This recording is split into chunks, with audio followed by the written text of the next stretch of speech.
नमस्कार, आप देख रहे हैं जनसंवाद 24x7। खबर दिखाने से पहले आज दर्शकों से हमें कुछ कहना है। जनसंवाद हमेशा जन समस्याएं, जनता की खबरें, जनहित की खबरें अपने दर्शकों को दिखाता रहा है।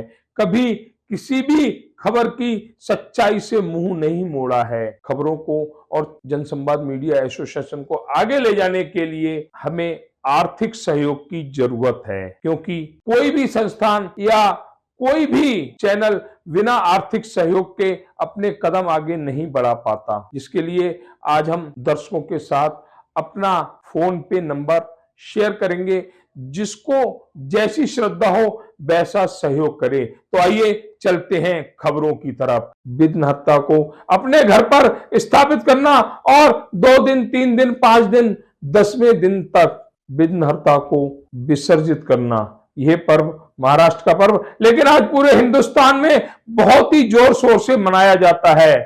अगर हम बात करें उत्तर प्रदेश के जिला गाजियाबाद के लोनी और उत्तर पूर्वी दिल्ली की, तो यहां भी जगह जगह पंडाल लगाकर भगवान गणेश को स्थापित किया गया है।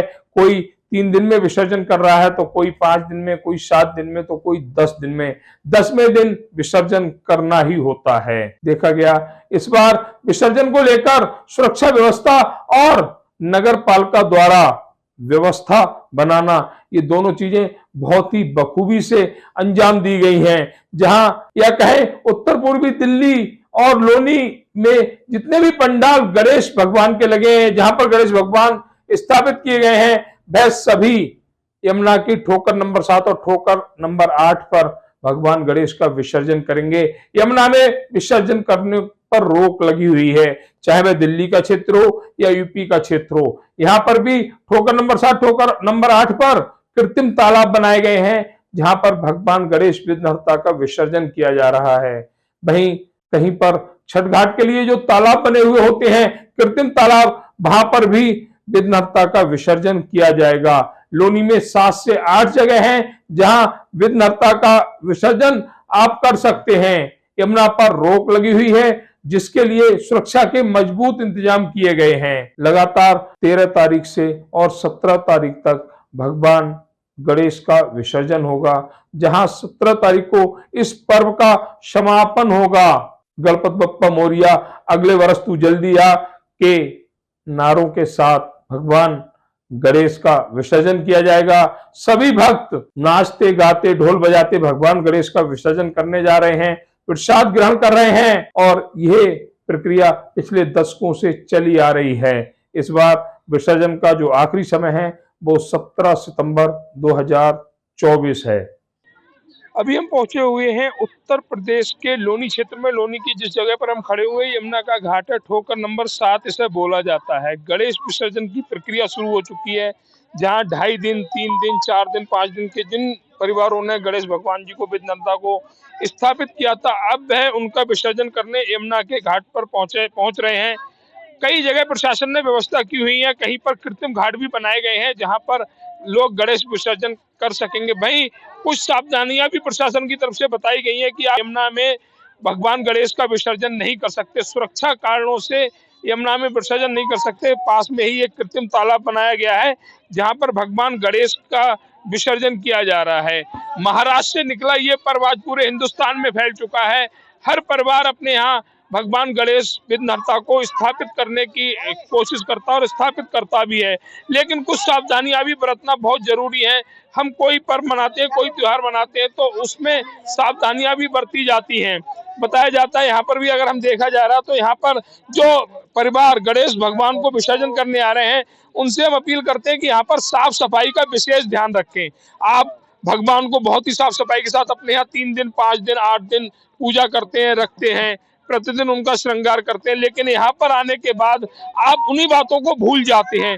जिस तरह से देखा जा रहा है, जगह जगह केले के छिलके पड़े हुए हैं, जो ये गंदगी है ये नहीं होनी चाहिए। आप इस कृत्रिम तालाब में भगवान गणेश को, अपने इष्ट देव को विसर्जित कर रहे हैं, आप कुछ और कार्य नहीं कर रहे। कुछ लोग जो स्नान वगैरह करते हैं वो भी बहुत सावधानी के साथ करें, क्योंकि कृत्रिम तालाब में अगर बहता हुआ पानी होता तो उसमें हम स्नान कर सकते हैं, लेकिन एक कृत्रिम तालाब बनाया गया भगवान गणेश विघ्नहर्ता को विसर्जन करने के लिए। बहता हुआ पानी नहीं है, ये ठहरा हुआ पानी है। तो यहाँ पर सावधानी जरूर बरतें। जिस तरह से देखा जा रहा है कि सुरक्षा के भी मजबूत इंतजाम है। भाई हम प्रशासन से अपील करेंगे कि कुछ महिला पुलिस कर्मियों को भी यहाँ पर तैनात किया जाए, जिससे जो महिलाएं यमुना घाट की तरफ जा रही हैं उनको रोका जाए। ये बारिश का मौसम है, यमुना जी भी पूरे बेग से बह रही है, कोई अनहोनी ना घटे, इसके लिए प्रशासन पूरी तरह से मुस्तैद है। लेकिन फिर भी कुछ सावधानियां बरतनी होंगी। जहां लोनी एसडीएम उप जिलाधिकारी राजेंद्र शुक्ला जी द्वारा 8 से 10 जगह कृत्रिम तालाब बनाए गए हैं। यमुना के घाट पर भी कृत्रिम तालाब बने हुए हैं। यहाँ ठोकर नंबर 7 और ठोकर नंबर 8 पर आकर आप भगवान गणेश का विसर्जन कर सकते हैं। लेकिन इसके साथ साथ साफ सफाई व्यवस्था का ध्यान आपको खुद रखना होगा। आप सब सनातनी परिवार हैं, भगवान गणेश का विसर्जन करने आए हुए हैं, लेकिन सावधानी रखें, सफाई रखें। आप भगवान का विसर्जन कर रहे हैं, वहां पर कुछ और कार्य करने नहीं आ रहे हैं। इसके लिए सफाई व्यवस्था जो आपको खुद रखनी है, स्वच्छता खुद रखनी है, तभी आपका विसर्जन सफल होगा। लोनी के यमुना घाट होकर नंबर 7 पर जो व्यवस्था नगर पालिका द्वारा की गई है, नंबर 7 और नंबर 8 पर, उसकी जानकारी यहाँ पर जो प्रशासनिक अधिकारी हैं उनसे जानकारी लेंगे। क्योंकि विसर्जन का जो मूल रूप है वो 17 सितंबर रखा गया था, लेकिन कोई 2 दिन के गणेश जी स्थापित करता है अपने घर पर, कोई 3 दिन के, कोई 5 दिन के। इसलिए ये व्यवस्था भी जरूरी थी। नगर पालिका ने अपना कर्तव्य निभाते हुए समय से पूर्व यहाँ पर इस व्यवस्था को पूर्ण किया। हमारे साथ अधिकारी जुड़े, उनसे जानकारी लेंगे। भैया आपका नाम? मेरा दिगंबर भंडारी है। भंडारी जी, नगर पालिका द्वारा यहाँ पर जो व्यवस्थाएं दी गई है, क्या क्या व्यवस्था नगर पालिका ने दी? देखो, ठोकर नंबर 7 और 8 दोनों जगह हम गड्ढे खुदवा दिए हैं यहाँ पे विसर्जन के लिए, और सफाई व्यवस्था के लिए हमारे पूरे कर्मचारी लगे हैं सुबह से लेकर शाम रात 10 बजे तक। और पानी की अगर कमी है, पंप लगे हुए हैं। बाकी लाइट की व्यवस्था और ब्रेकरिंग हम करवा रहे हैं अभी, और ये सारी व्यवस्था है। बैरिकेडिंग इसलिए कि यमुना की तरफ कोई ना जाए। हाँ, इसमें यमुना में कोई नहीं जाए, कोई घटना न घटे, इसलिए हम ब्रेकरिंग करवा रहे हैं। क्योंकि प्रोग्राम जो है यहाँ पे 15, 16, 17 तारीख का था, लेकिन पहले लोग आ रहे, इसलिए हम अब व्यवस्था पहले से ही करा दी गई है। तो ये कहना भंडारी जी का कि जो गणेश जी के भक्त हैं वह गणेश जी का विसर्जन करने समय से पूर्व आ रहे हैं, और इसलिए ये व्यवस्था कराई गई है कि कोई यमुना की घाट की तरफ ना जाए, कोई दुर्घटना घटित ना हो, जिसके लिए सारी व्यवस्था पूर्ण कर दी गई है। लेकिन आज का एक सवाल है, गणेश जी हम अपने घर में स्थापित करते हैं, बिठाते हैं, विसर्जन भी करते हैं, लेकिन पूरी कहानी क्या है, कथा क्या है?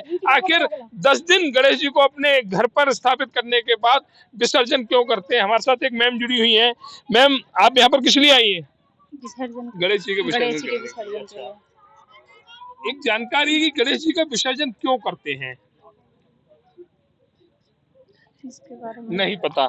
महाराष्ट्र का एक बहुत भारी पर्व जो पूरे हिंदुस्तान नहीं बल्कि विदेशों में भी फैला हुआ है। यहाँ पर एक छोटी गुड़िया, क्या नाम है आपका? राधिका। राधिका कहाँ रहती है बेटा? हम डीएलएफ में। हाँ, डीएलएफ में रहती है। अच्छा, ये बताओ गणेश जी का विसर्जन क्यों करते हैं? ऐसी कौन सी कथा है जो गणेश जी का विसर्जन करते हैं? नहीं पता। हम त्योहार मनाते हैं, लेकिन हमें त्योहारों के बारे में जानकारी भी होनी चाहिए।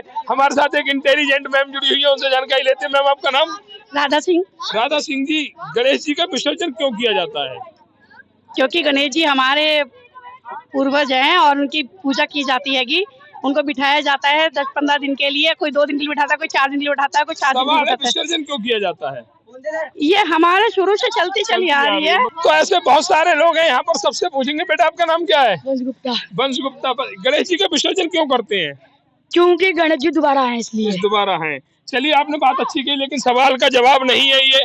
ऐसे कौन व्यक्ति हैं जो यहाँ पर गणेश जी का विसर्जन करने आए हैं, वो जवाब दे पाए कि गणेश जी का विसर्जन क्यों करते हैं? हाँ, आप बताइए। वो तमिलनाडु में कार्तिकेय अपने भाई के पास गए थे, तो वहां से जब वो वापसी आए तो उन्हें विसर्जित किया गया पानी में। भैया ने बात अच्छी कही है, लेकिन सवाल का जवाब ये नहीं है। हमें चाहिए सवाल का। हमारे साथ एक मैम है। मैम, आपका नाम क्या है? नाम? अंजनी। अंजनी जी, आप गणेश जी को विसर्जन करने आई थी? जी। गणेश जी को विसर्जित क्यों किया जाता है? कि फिर दोबारा वो हमारे उस साल में आए। दोबारा आए, लेकिन भगवान कहीं जाते नहीं है, भगवान मौजूद रहते हैं। सवाल का जवाब है गणेश जी को विसर्जित क्यों करते हैं? नहीं पता। नहीं। तो मैं, अंजनी जी भी कह रही नहीं पता। हम सवाल का जवाब देते हैं। कहते हैं कि व्यास जी द्वारा महाभारत की कथा लिखवाई जा रही थी गणेश जी भगवान से। 10 दिन बिना रुके, बिना खाए पिए गणेश जी ने ये कथा लिखी थी, कहानी लिखी थी महाभारत की। 10वें दिन जब व्यास जी ने गणेश जी को छूकर देखा तो गणेश जी का तापमान शरीर का इतना था कि जो उंगली व्यास जी ने लगाई थी वह उंगली भी जल गई थी, और इसके लिए उन्हें गंगा में या जो भी हमारा पावन स्थल है यमुना गंगा या जो भी पावन स्थल है, नदियां हैं, वहां पर स्नान कराया गया था, उनके शरीर के तापमान को कम कराया गया था। तभी से ये गणेश जी को विसर्जन की प्रथा चली आ रही है और जभी से ये त्योहार मनाया जाता है। हालांकि मुख्य रूप से सबसे ज्यादा और अच्छे रूप में ये त्योहार महाराष्ट्र में मनाया जाता है। महाराष्ट्र के बच्चों को पता होगा कि गणेश विसर्जन क्यों किया जाता है। यहाँ पर परिवार मनाते हैं, लेकिन हम कहेंगे जानकारी भी पूर्ण रखें, जिससे कि कोई व्यक्ति पूछे तो जवाब दिया जा सके कि गणेश जी का विसर्जन इसलिए किया जाता है। ये परिवार के छोटे जो है कि समय का अभाव है, नहीं तो जो विसर्जन की जो समय है वो 10 दिन का होता है। अनंत चतुर्दशी वाले दिन भगवान गणेश का विसर्जन किया था, क्योंकि उसी दिन भगवान गणेश को स्नान कराया गया था वेद व्यास जी द्वारा।